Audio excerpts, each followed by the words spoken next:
안녕하세요. 반갑습니다. 최장진입니다. 오늘도 변함없이 강의를 해나가는 한국사 안능검 이야기, 이 최장진이가 전하는 한국사 안능검 이야기 지금 7번째 강의를 들어가는 거예요. 자, 코카콜라 하니까 웬 또 난데없이 이 코카콜라가 나오나 하겠지만은, 한국사회, 우리 사회에 코카콜라가 제일 먼저 들어올 당시에 사람들에게 아주 친숙한 교감을 얻게 한 것이 있는데, 그것이 뭐냐면은 오직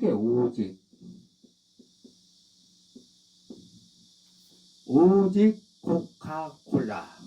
이 오직이란 말을 사용하면서 음료수 하면은 오직 코카콜라밖에 없다 하는 것을 사람들의 머릿속에 기억해 놓은 것이에요. 물론 코카콜라가 맛은 기가 막히죠. 맛은 아주 좋아요. 내가 보고 봐도.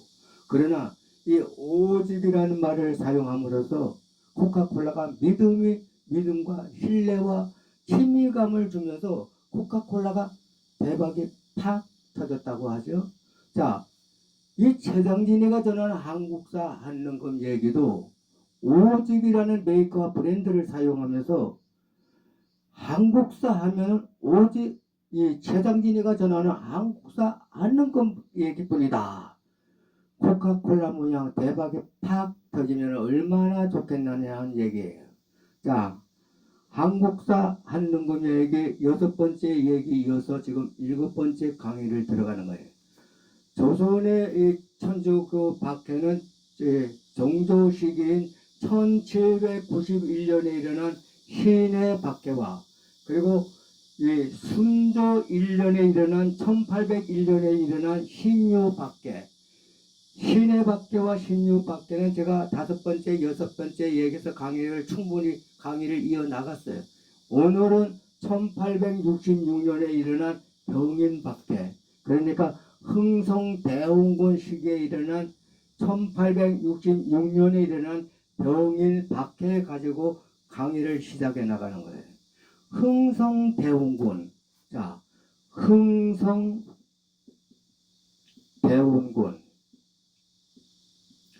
흥성군은 왜 대원군이라는 이 명칭을 가지고 있을까? 이 대원군이라는 명칭은 일종의 조선이 주어지는 자위예요. 자위. 말하자면은 왕위에 오른 임금의 친아버지에게 주어지는 자위예요. 그러니까 대원군이라는 이름은 조선에 주어진 자위라는 얘기예요. 그러니까 흥성대원군은 자기 친아들인 둘째 아들 고종이죠. 어린 고종을 임금에 올려놓고는 정치적 실권을 장악한 사람이에요. 조선의 정치적 실권을 장악한 사람이에요. 국가의 정치적 실권을 장악해 가지고서는 국가의 안보를 지킨다는 명분 아래서 조선의 분노를 아주 걸어 잠근 사람이에요. 또한 세국 정책을 단행한 사람이죠. 흥성대원군도 본래는 이 천주교에 대한 반감은 없었던 사람이다 하는데, 왜냐하면은 이 흥성대원군의 부인도, 그러니까 마누라도 기독교 신자이고, 그러니까 천주교 신자이고, 그리고 고종의 유모조차도 천주교 신자라였다는 거예요. 그러니까 이렇게 조선의 천주교는 이미 조선의 왕실까지 이 천주교의 영향이 미치고 있었다는 얘기예요. 1636년은 어떤 일이 일어났냐? 병자호란이 일어났지요. 1630년 병자호란 당시에 전쟁에 패한 조선의 인조의 큰아들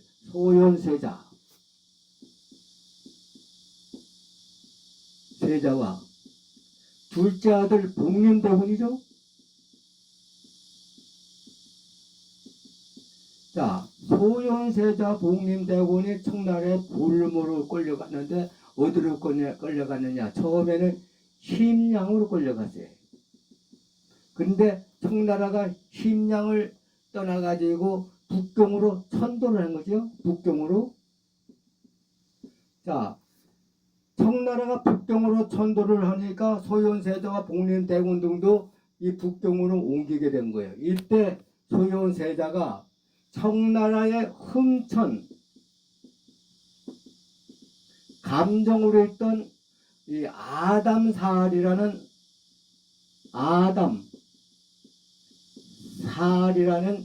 선교사와 사귀면서 아주 깊이 친교가 아주 좋았대요.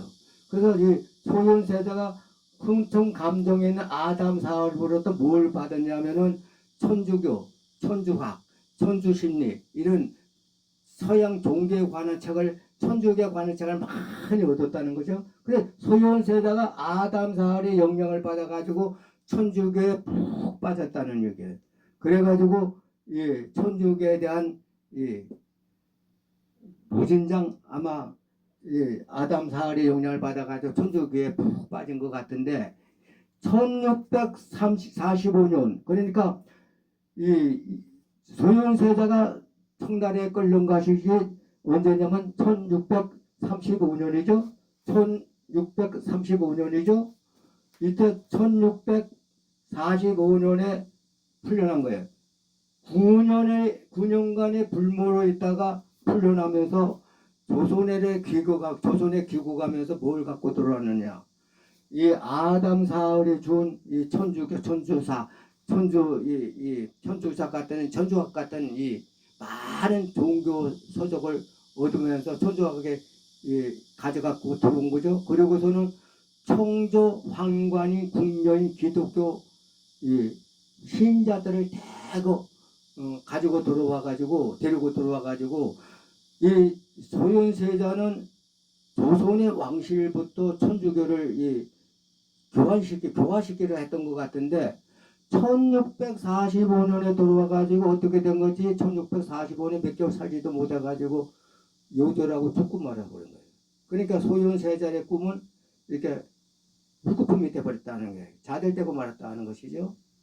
이렇게 소현세자가 죽으니까 둘째 아들이 조선의 왕위에 오를 사람이 없는 거예요. 그러니까 소현세자가 죽고 나니까 둘째 아들이 복림대군이 조선에 들어와가지고 효종 임금으로 올라간 거예요. 이 효종 임금이 얼마나 중국에 대한 왕심을 갖고 있었는지 들어오자마자 앉자마자 송시울과 함께 이 북불 정책을 단행해버린 거예요. 예. 그러나 효종도 얼마 안 가가지고 젊은 나이에 죽고 말았죠. 그래가지고 이 북불 정책도 수표로 돌아가고 말한 거예요. 이렇게 17세기부터 들어온 천주교를 조선은 서학이라 해가지고 서양 문물로 취급했지 천주교를 종교로 받아들이지 않았다 하는 거예요. 자, 종교적, 철학적, 학문적인 이 연구를 하던 조선의 유학자들도 천주학과 유학이 서로 유사성을 가지고 있다는 것을 시인하면서도 이것이 오히려 백성들에게 이 천주학에 현혹될 것이라는 건 두려움과 불안성 때문에 천주교를 아예 부정하려 들었던 거예요. 그러나 조선의 왕실은 은영군이 부인과 며느리까지 이 천주교 신자가 되면서 이렇게 천주교는 조선의 왕실까지 영향을 미치면서 흥성대원군의 부인도 고종의 이 부모까지 천주교 신자가 되버린 거예요. 철종 말기에 이 각지 민난으로 천주교 탄압이 뜸맺힘을 타면서 프랑스 주교인 이 베르노와 태동 신부들 이런 많은 선교사들이 조선에 들어와 가지고 포교 활동을 벌였는데 이때 조선의 신자들이 얼마냐면 1만 2천 명이나 늘어났다고 그랬다. 이른다고 그랬어요. 이미 조선은 이렇게 신부상에 제약이 심했던 부녀자들, 여자들까지 이 대거 천주교에 입교하는 일이 벌어짐으로써 흥성대원군도 초기에는 천주교에 대해 관대해가지고 프랑스 선교사들을 이용해가지고 조선으로 남하려는 러시아를 견제하려고 했다 그랬다. 그러면 왜 그토록 이 흥성대원군은 러시아를 견제하려고 했고 동양인들 또한 조선은 왜 이렇게 그들은 서양인들을 두려워하면 했을까? 영국이란 나라는 1650년, 1750년, 영국이라는 나라는 1750년에 이미 모든 것을 석유로 대체하는 나라예요. 그래가지고 일찌감치 석유로 대체하면서 영국이라는 나라는 유럽에서 최강대국으로 올라선 나라죠. 근데 이 영국이라는 나라가 18세기부터 중국에다 뭘 갖다 줬냐면 아편을 갖다 밀매하고 밀수출하는 나라예요. 이 아편으로 인해 가지고 1840년 중국이 영국과 아편 전쟁을 벌이자고 말했죠. 아편 전쟁을 일으키고 마는 거예요. 그 당시 유럽에서는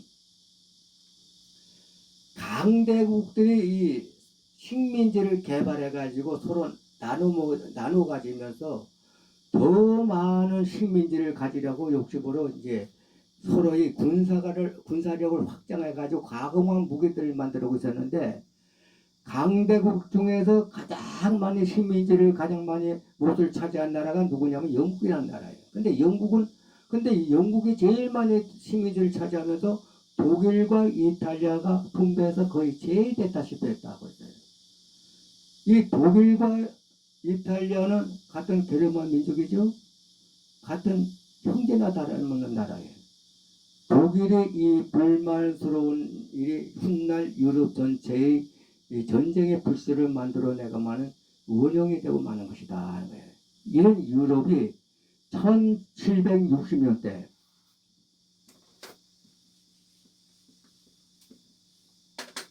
자 1750년에는 이미 영국이 석유로 모든 걸 대체했다고 그러죠. 그러니까 1750년대에는 이미 서유럽에서는 석유로 다 대체하는 나라예요. 자 1760년대는 서구에서는 어떤 일이 벌어졌어요? 자, 디젤 기관차가 발명돼 가지고 달리는 시대예요. 그리고 로켓 형제가 로켓을 발명해 가지고 하늘에 쏘올리는 시대라는 얘기예요. 이런 화력을 가진 유럽이, 자, 영국 함대, 이런 화력을 가진 영국 함대가 재래식 무기로 싸움을 하되는 이 1840년 일어난 아편 전쟁은 결국은 중국이 패하게 되어 있죠. 중국이 패하고 말한 거예요. 이렇게 동양을 넘보던 영국에게 막대한 이 전쟁에 패하면서 막대한 전쟁 배상금을 지불하게 되고 홍콩 반도를 영국에게 넘겨주는 이 수모를 당하고 말한 거예요. 이 틈을 타가지고 러시아가 이 추운 시비아를 넘어가지고 중국 땅을 야금야금 갉아먹기 시작하면서 침범하기 시작한 거예요. 1860년대, 자, 1860년대는 이미 러시아가 중국으로부터 이 연해주 땅을 인수받았다고 그랬어요. 내가 보기에는 서로 합의해가지고 인수를 했었다 하지만은 중국이 러시아에게 연해주 땅을 뺏긴 거예요. 네. 뺏김으로써 연해주 땅이 러시아가 차지하고 말한 것이죠.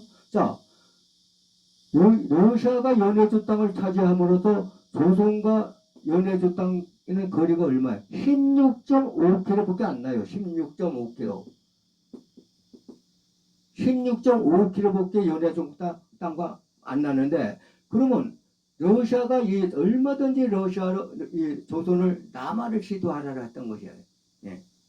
이렇게 조선은 남하를 이렇게 시도하려 하자 천주교인 남종삼이 흥성대원에게 프랑스와 조약을 맺자고 한 거예요.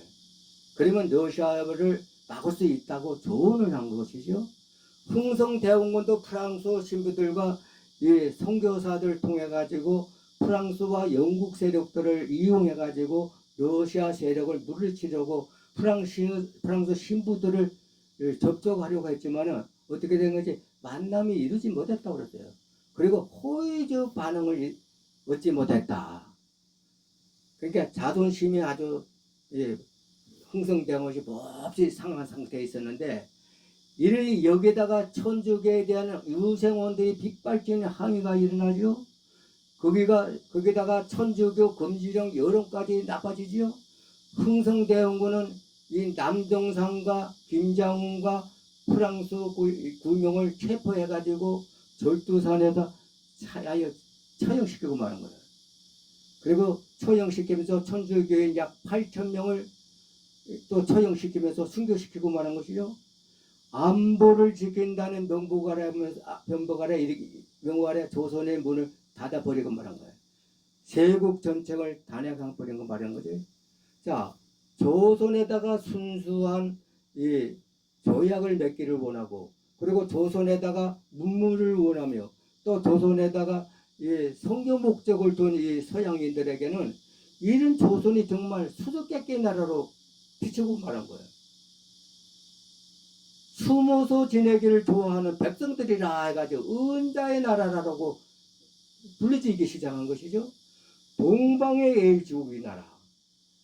자, 고요한 아침의 나라가 하루아침에 내려오던 나라가 조선의 수수께끼 나라, 은자의 나라로 불러지는 조선국이 되어버린 거 말한 거예요. 프랑스 신부들을 처형시킨 1866년 병인박대 이 사건 때, 이 사건이 일어나면서 흥성대원군의 저지르는 1866년 병인박해가 일어나면서 1866년 병인박해는 자 1866년 일어난 이 병인박해는 1월에 일어난 병인박해예요. 자, 1866년 7월에 어떤 일이 벌어졌냐? 제너럴 쇼문호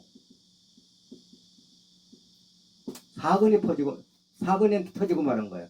자, 1866년 9월에는 어떤 일이 일어났느냐? 병인 양요가 사건이 또 터지고 나는 거예요. 1868년에는 어떤 일이 일어나느냐? 오베르트가 도굴 사건이 벌어지고 있는 거예요. 도굴 사건이 벌어지고 마는 거예요. 그러면 1871년에는 어떤 일이 일어나느냐? 신미 양요가 또 사건이 터지고 말하는 거예요. 이 신미 양요가 터지면서 1871년 바로 조선은 종로와 여러 전국 각지에다가 뭐냐면 촉화비를 세우는 거예요. 촉화비를 건립한 거죠. 자, 1866년 일어난 이 병인박해는 아까도 얘기했지만은 조선이 프랑스 신부 구명과 남동상과 김장훈을 절도산에다 처형시킨 사건이죠. 자, 1866년 제네로 쇼모노 사건은 미국 상선 제네로 쇼모노가 대동강을 거쳐가지고 평양을 거쳐 들어와가지고 평양 근처에 들어와가지고 뭐냐면은 통상을 요구한 거예요. 그러니까 통상을 요구했지만 조선이 이거를 들어주지 않자 난동을 벌이면서 약탈을 장행한 것이죠. 그래서 이 약탈을 장하자 이 평양 관찰사인 박 교수가 이 평양 관민들과 합세해 가지고 화공으로 이 제네로 쇼모노를 미국 상선 제네로 쇼모노를 불태워버린 침몰시킨 사건이에요. 이 제네로를 불태워시킨 이 박 교수는 박지원의 손자라고 그러죠. 손자예요. 1862년 이 진주에서 일어난 임술봉기가 일어났을 때 안핵사로 파견돼 가지고 포개가지고 수습했던 인물이라고 했어요. 근데 이 박 교수는 훗날 통상 확대의 필요성을 느껴가지고 주장하면서 김홍집과 김옥균을 개혁파를 양성한 사람이 이 박 교수예요. 근데 이 박 교수가 지금은 이 조선의 통상을 요구하던 미국 상선 제네럴 셔먼호를 불태워 침몰시킨 사건이에요. 자, 다음은 이 1866년에 일어난 9월에 일어난 병인양요. 1866년에 9월에 일어난 병인양요 사건은 병인 박해 사건으로 프랑스가 이 사건을 내가지고 프랑스가 자국의 선교사들이 이 구명이 처형됐음을 구실로 삼아가지고 극동 항대인 사령관인 이 로즈 제독의 군함을 파견해가지고 조선과의 통상 조약을 요구하면서 강화도로 침입해가지고 강화 상성을 점령한 거예요. 그래가지고 이 서울로 그러니까 한약으로 진격하려고 하는데 그 흥성대원군은 이 프랑스군이 한약으로 진격할 것을 대비하면서 각지의 이 호수를 뽑아가지고 한강 연안의 수비를 강화하였고 하는 거죠. 이때 조선의 정적 상성 수속장이 양현수 부대, 조선의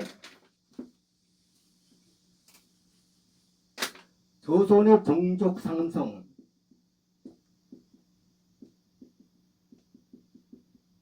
산성에서 양현수 부대가 산성에서 정적 산성 수속장인 양현수 부대가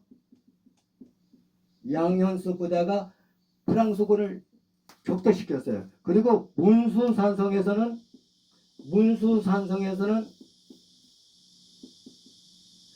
한성군 부대가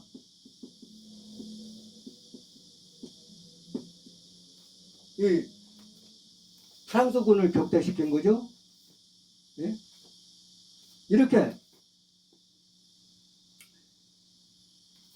이 부대시킨 거예요. 한성군 부대가 하려고 프랑스군을 격퇴시켰는데 이 프랑스군이 퇴각하면서 광화동에 보관 중이던 이 외교 장각의 의궤와 각종 서적을 물론이고 문화재를 약탈해 가지고 외교 장각을 불태워버린 거예요. 이 의궤는 오랜 시절 프랑스 국립도서관에서 보관되었다가 2011년 145년 만에 이 영구 인대 방식으로 이 한국에 다시 반환됐다고 그랬어요. 반환된 것이죠. 지금은 종족산성에는 이 전통 사찰이 있는데 이 사찰 내에는 많은 문화유산을 보유하고 있으면서 사찰 내에는 이 조선 왕족 실록도 보관되어 있다고 그러죠. 이 프랑스군과 치안 전투를 벌이던 병인양요 사건 때 프랑스군을 물리친 양현수 장군의 승전비도 여기 있다고 하는 거예요. 어디에? 대웅전과 약산전에 보관되어 있다 하는 거예요. 자, 오늘은 여기까지. 다음 시간은 다 하지 못한 병인양요에 대해서 계속 강의를 해 나갈 예정이에요. 자, 다음 시간까지 안녕히 계십시오.